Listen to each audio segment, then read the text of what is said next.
Hello everyone, welcome back to Analytical Guy. In this video, we will talk about a very hot topic: can AI replace Power BI developers? Power BI is here for more than 10 years and now everyone is thinking that AI can replace Power BI. So we will understand this in this particular video. So stay tuned till the end. Alright, so let's try to understand if AI can replace Power BI developers using three-tier framework. So first tier in this framework is AI does this really well. So it can be technical execution such as using DAX for various tasks or M code, etc. So this is tier 1. Then tier 2 would be AI helps but human leads. For example, AI can accelerate the work, but business judgment and context are required to make the right call. So this is where human leads, right? Coming to the third tier is humans are irreplaceable. So if we talk about any particular skill such as business communication, if you're talking to stakeholders, understanding the context, judgment, all these are the things which are irreplaceable as of now. And then I'll explain you all the skill sets required for this particular tier, because this tier is really important for us to grow in our field. All right, so let's start with tier 1. AI does this really well. So we are talking about technical execution. So in technical execution, I have seen Claude Code handles all these tasks really well, such as if you have to work on DAX or M code.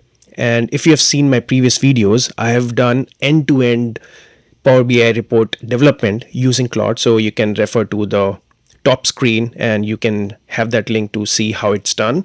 But what we have seen earlier as well, Claude Code does really well and various other AI platforms. So what DAX does is, for example, if you are on Power BI report and you want to create a new formula, right? And for example, you want to have total sales. So you need to have a formula, right?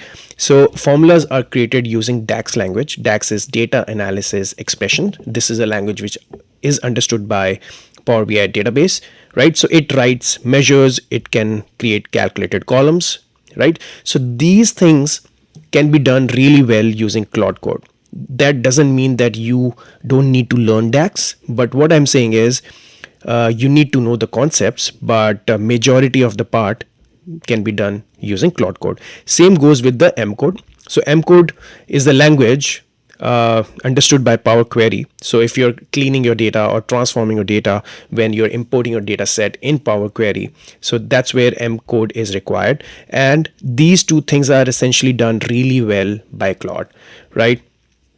It handles time intelligence, iterations, complex filter context. So it's all good, right?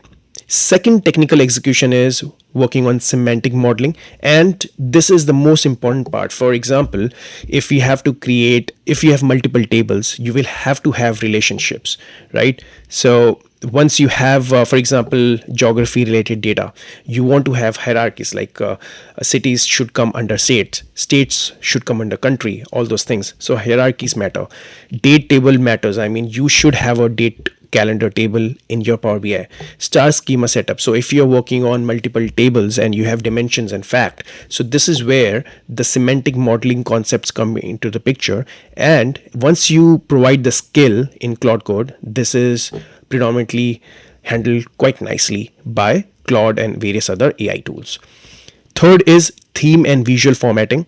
So if you talk about JSON theme files, visual level formatting, color palettes, all those things. If, for example, you have a particular set of brand guide for your company, you can easily create that JSON inside the skills, and then the Claude will handle that in all the pages it creates for Power BI. So the next technical execution over here in tier 1 is custom visual development. So if we talk about PBI Viz projects, for example, if you're working on custom reports, so you want to create a custom visual which is not as a native visual inside Power BI, you can create that. So you can have HTML code and then add that in PBI Viz, and that's what makes it even more interesting, because you can have more whatever the visuals you were not able to create earlier, now you can do that using HTML code that you can generate through various AI. And that's also D3 or React is also feasible, and you can build a capability layer and formatting pane options. So this is also really nice. And finally, we have one more skill in technical execution, that's deployment automation. So if you are working on, for example, a project and multiple team members are there working on the same project, and you want to connect through API endpoints as well, so this is easily handled by AI. So you can easily provide the information, for example, Git related information regarding REST API scripts, CI/CD pipelines. So this is all taken care by AI. So these are some of the skills where AI is really strong, and we need to cope up, and we have to match so that we understand what AI is, bringing in, so that we know what's happening and we can improvise on that. All right, so now let's talk about tier 2 of framework, where AI helps but human leads. So first point in this particular tier is performance optimization, and this is the most important element, because you are creating reports. If you're refreshing it and the business user is not able to utilize it on time, then there is no need to create any report per se. So it is really important that we are focusing on performance optimization. So what AI can do is it can suggest you differences between import versus direct query versus composite. So what exactly you need to do, they can suggest. It can write aggregation tables, it can recommend partitioning strategies. But what AI cannot tell you these things. We know the actual data volume, right? So we know this, we know the refresh SLAs, we know the gateway infrastructure, we know the organizational tolerance for latency. So we have so much of context, and we cannot provide everything inside AI, right? So these are some of the things we still need to know. That's the reason performance optimization, in my opinion, is still a gray zone, and we need to come into the picture. Second point is RLS design. This is important. So AI can do these things. AI can write your DAX security filter expression. So we use user principal name for RLS, row level security, right, for all the path based hierarchy filters. But what AI can not do as of now, I mean, we need to come into the picture for this, designing the organization level access hierarchy from scratch. So let's assume we have already created this and we provide this context to AI, but still we have so many more information that we can't provide to AI, such as knowing which cost center share data and who signs off the access policy, all those things which are quite internal in the office, right? Now, third and the final skill that is there in gray zone is data quality validation. So if we talk about data quality validation, AI can run your statistical checks. It can find nulls, outliers, all those things. AI is really good in this, right? But what I feel is AI still can't do these things, and human must know when a revenue figure that passes every check is still wrong. Let's assume you're working on a project and you don't have any idea about that particular data set, and you create a report and then you share that report with the actual business owner, and then that business owner provide you that, hey, these figures doesn't match and they are way off the correct figures, because they know the context, right? And you don't know the context. That's where humans come into the picture, and this is where I would say it still comes in tier 2. So data quality validation is a important aspect. Though when I created end-to-end Power BI reporting through Claude, my data quality was 100% accurate, and that was so good. But it's not necessary that it comes that way all the time. All right, so now let's go to tier 3 of this framework, and in my opinion, this is the most important tier, and we should focus on that. So first of all, tier 3 is human is irreplaceable as of now. So what are the skills? So number 1 is requirements discovery. So business users don't say I need a time intelligence measure. So it's not like your business owner or stakeholders are saying give me the time intelligence measure. It is us that we understand this is what is required. So developer sits in the room, asks the right questions, and translates chaos into a spec.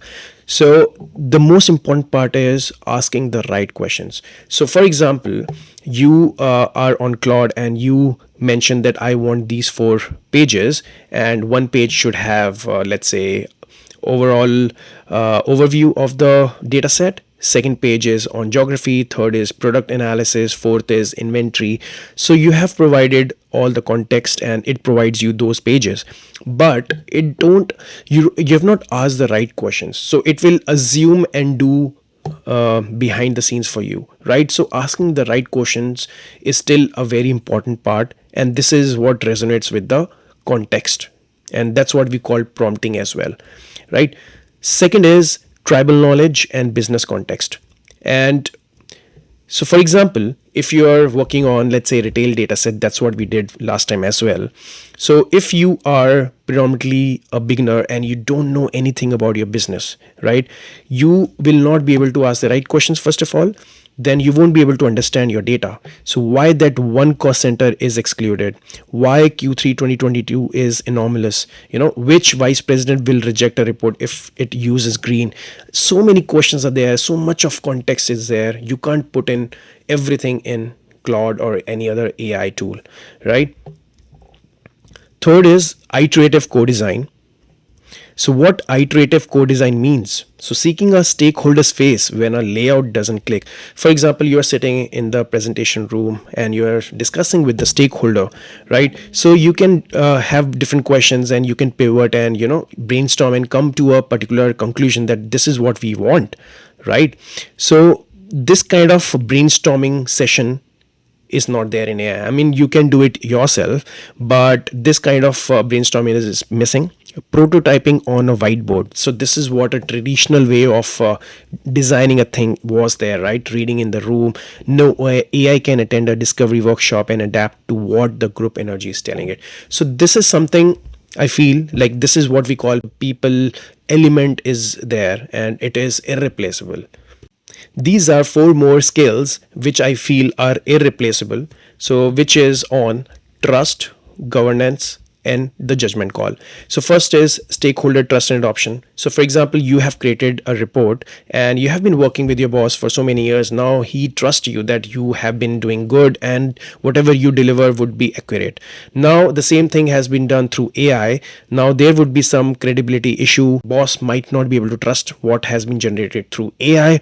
It will take some time, but definitely this is something which is important. Same goes with cross team orchestration. So, aligning with different departments, and there would be so much of politics, patience, and interpersonal trust. So, for example, you want to adopt on this particular methodology, but the other department wants to go with the other one, so it is so hard to achieve. So that's the reason humans are irreplaceable in these aspects as well.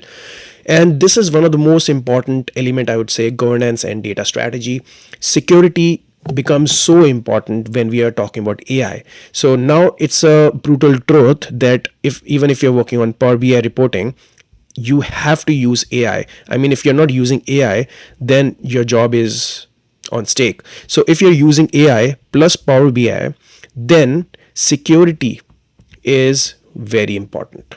Security becomes so important that every organization, whenever they are interviewing someone on mid-level, data analyst or senior level, so they are looking for someone who knows how to work on governance and security.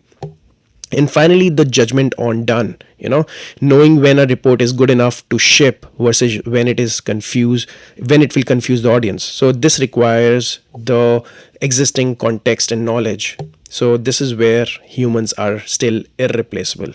All right, so now that we know all these 3 tiers, then what should we focus on? So this is where the real shift AI is creating. So if you see on the left hand side, these were the things that we used to focus on, like ours writing DAX from scratch, manual theme JSON editing, scripting, deployment pipelines, debugging M code. So we still have to do it, but start with AI. Let AI create these things for you, and then you have to debug. So more time is spent on reviewing AI generated DAX, describing the look and iterating, reviewing and approving generated scripts, specifying the transformation, and validating the output. So I believe this is the shift that is happening. Now the future is clear. Even if you're working as a Power BI developer, you have to use AI to enable yourself so that you are more productive, you are faster, you are able to create better reports. So now when you're using AI, this becomes very important. AI is only as good as the prompt it receives, right? Writing a good prompt requires the same skills the developer always had. So what it means is, so whenever you're working on Power BI reporting, you're working on basic skills, right? Like understanding whatever is required by the stakeholder. So that is the translation. So let's say you're sitting in the boardroom and you're discussing with so many stakeholders what kind of reporting that they want, what kind of overall structure they want in data strategy, right? So when you're discussing with them, what kind of questions you're asking them, what kind of analysis you they expect from you, and then what you understand, right? So you both should be on the same page. That's where the same concept applies in prompting, right? So when you're using AI, the prompt is really important. So it can be very small. You don't need to have a very big prompt, but even small prompt can give you better results, but it should be really precise and good, right? Same concept over here. Bad spec is bad output, same concept. So this is where I believe we can derive more value. Domain expertise compounds. So let's say you're working in finance sector and you're working on creating Power BI reports. So I believe if you have good understanding of how finance works, how accounting works, then you can become successful Power BI developer. Otherwise, it is really hard to just continue with your technical skills. Same goes with any other domain. Even if you are working on mining sector, for example, and you're working on Power BI reporting, you need to have in-depth knowledge and you have to have those skills so that you can improvise on your reporting structure. Finally, this is my opinion. So, I mean, you must have seen so many memes on this. AI won't replace people, but people who would be using it will replace you. So, this is actually true. So, if you're not using AI as a developer and you're just working as a traditional developer, just opening Power BI report, dragging, dropping the visuals, creating data model, that's great. I mean, you should know the concepts. If you don't know the concepts, you won't be able to survive with just AI, right? AI can help you if you know the concepts. So my 2 cents would be understand all the concepts, work on your data modeling, work on concepts of DAX. You don't need to learn everything in DAX, but at least the concepts. Work on the concepts of how Power Query is done. So how to utilize that, how cleaning is done, how manipulation is done, all those things, right? So once you have understood the concepts, then start utilizing AI to enhance your reporting. So that's how I would say this approach should be. All right, so this was it in this particular video. If you have any questions, please let me know in the comments below and I would be trying to help you out. Thanks a lot for watching this video.